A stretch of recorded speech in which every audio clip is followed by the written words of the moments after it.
Ferguson's plan had been to practice law and oversee the family farm in Monroe County. Meeting Bill Cook in 1963 added to his plate in a most satisfying way.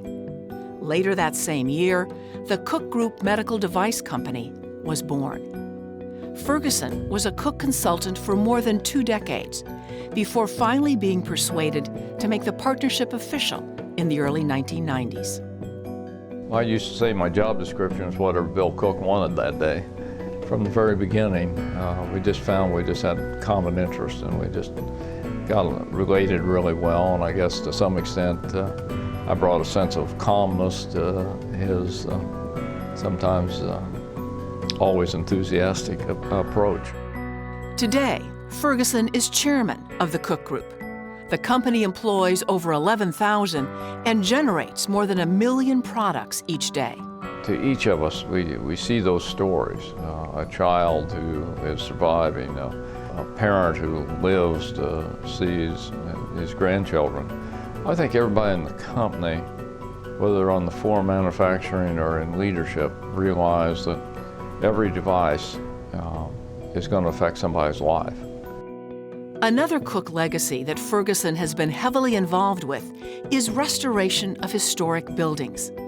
Ferguson led the affiliate that was responsible for these projects, which began locally in Bloomington in the 1970s.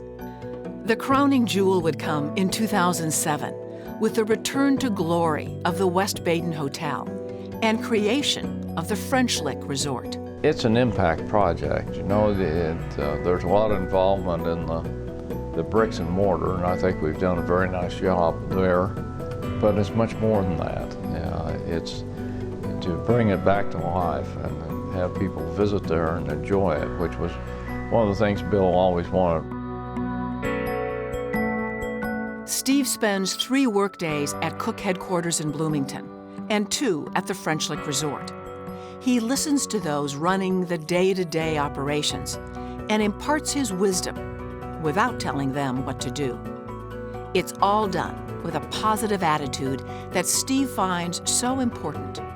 He is a perpetual optimist and has a good way of getting people to focus on the right things and sort of the task at hand and getting it done. He's very nurturing to the employees, both at Cook and at French Lick. A welcome obligation for Steve is volunteering and community involvement, which he believes is something everybody should embrace. One of the volunteer efforts that remains near and dear to his heart is the 800 basketball games he coached. He was able to touch young lives and be enriched himself along the way. He served 12 years on the IU Board of Trustees and was a member of the state's Higher Education Commission and Indiana's Education Roundtable. Steve urges business leaders to continue to rise to the occasion. For the state to be successful, the leadership of the business community has to continually step out and provide leadership for the state and for the public policy of the future. People in leadership positions that can see the future and have vision need to be the ones stepping up. Please welcome Steve Ferguson, our 2013 Business Leader of the Year.